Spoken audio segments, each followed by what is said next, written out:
नमस्कार दोस्तों, दिव्यवाणी चैनल में आपका स्वागत है। आज का दिव्यवाणी उपदेशक ग्रंथ अध्याय 5 से लिया गया है। यहाँ पर उपदेशक कहते हैं कि ईश्वर पर श्रद्धा रखना उनके प्रति हमारा भाव है। दोस्तों, शासन व्यवस्था में भ्रष्टाचार व्यापक होता है। छोटे अधिकारी से लेकर बड़े तक सबके सब भ्रष्ट हैं और भ्रष्टाचार लोभ का परिणाम है। इस अध्याय में उपदेशक धन संपत्ति के विषय में बतलाते हुए कहते हैं कि यह सत्य है कि धनी अपनी संपत्ति से कभी संतुष्ट नहीं होता, इसलिए वह अधिक से अधिक मात्रा में धन संपत्ति इकट्ठा करते रहता है। कभी कभी धनी व्यक्ति की आंखों के सामने ही दूसरे लोग उसके धन का लाभ उठाते हैं। कई धनी लोग जरूरत से ज्यादा धन जमा करके अपनी नींद, सुख एवं शांति को खो बैठते हैं। कभी कभी छोटी छोटी गलतियों के कारण वे अपने धन को खो देते और अपनी संतान के लिए कुछ नहीं छोड़ पाते हैं। कोई भी अपने धन को मरते वक्त अपने साथ नहीं ले जाता है। इन बातों को ध्यान में रखकर उपदेशक पुस्तक एक सकारात्मक विषय को दोहराता है। यह उचित है कि मनुष्य ईश्वर द्वारा प्रदत्त अल्प जीवन काल में खाए पिए और परिश्रम करते हुए सुख शांति का जीवन बिताए। यह वास्तव में ईश्वर का वरदान है और ईश्वर मनुष्यों को यह सौभाग्य इसलिए देता है कि वे अपने जीवन के अल्प काल पर विचार एवं निंदा ना करें। अतः यदि कोई धन इकट्ठा करता और उसका आनंद नहीं लेता, वह सचमुच में मूर्ख है। उपदेशक का मानना है कि इस प्रकार का व्यक्ति आजन्मा से बदतर है। तो चलिए उपदेशक की उपदेश को सुने। वचन कहता है, ईश्वर के सामने खड़े होकर तुम अपने मुंह से जल्दी कोई शब्द नहीं निकालो और अपने हृदय की कोई बात प्रकट करने में उतावली मत करो, क्योंकि ईश्वर स्वर्ग में है और तुम पृथ्वी पर हो, इसलिए तुम्हारे शब्द थोड़े ही हो। क्योंकि अधिक चिंता करने से मनुष्य दुःस्वप्न देखता और अधिक बोलने से वह बकवाद करता है। यदि तुम ईश्वर के लिए मन्नत मानते हो तो उसे शीघ्र पूरा करो। वह मूर्खों पर प्रसन्न नहीं होता। तुमने जो मन्नत मानी उसे पूरा करो। मन्नत मानने और उसे पूरा नहीं करने से अच्छा यह है कि तुम मन्नत नहीं मानो।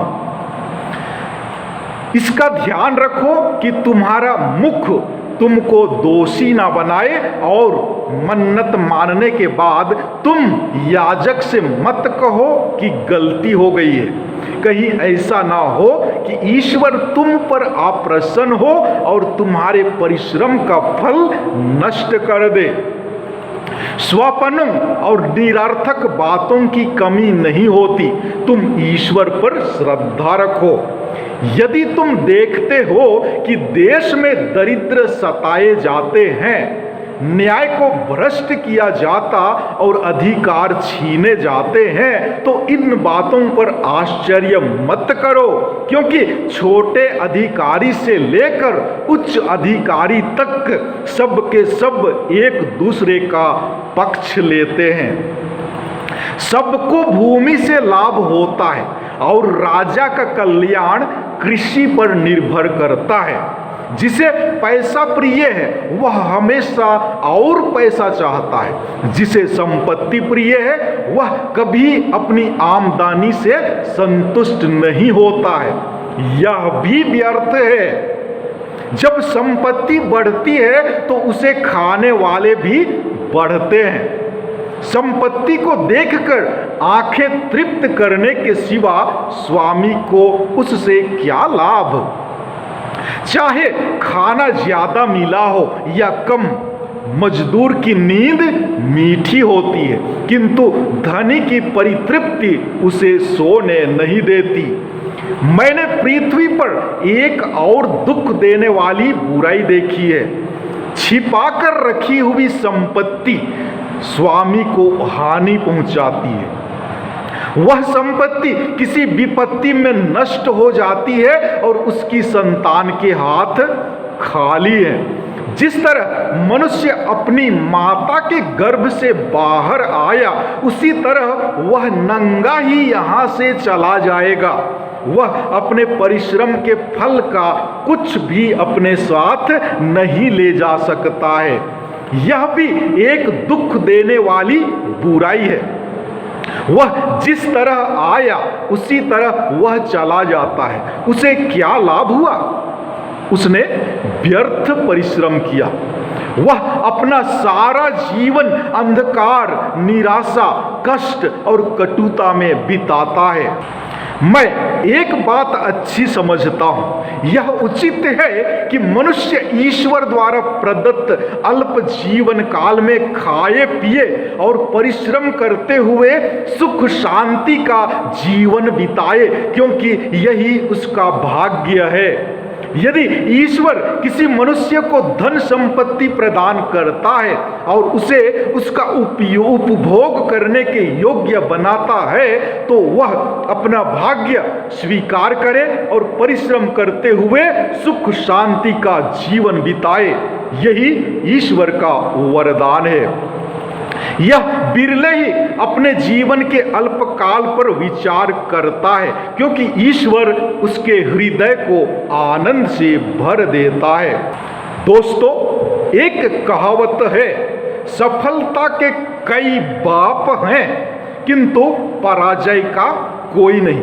प्रायः सब सफल लोगों को चाहते हैं, लेकिन दुनिया के दृष्टिकोण में असफल लोग जो निर्धन और दरिद्र हैं को कोई नहीं चाहता। लेकिन यीशु ऐसे लोगों को चाहते हैं। भगवान ही उनका सहारा है, जिनका और कोई नहीं। यीशु उनका सहारा बनने से कतराते नहीं हैं। अब विदा लेने का समय आ गया। अंत में मैं आपसे यही कहना चाहूँगा कि यदि आपने अभी तक मेरा चैनल सब्सक्राइब नहीं किया है तो कृपया सब्सक्राइब करें और शेयर जरूर करें। धन्यवाद। जोहार।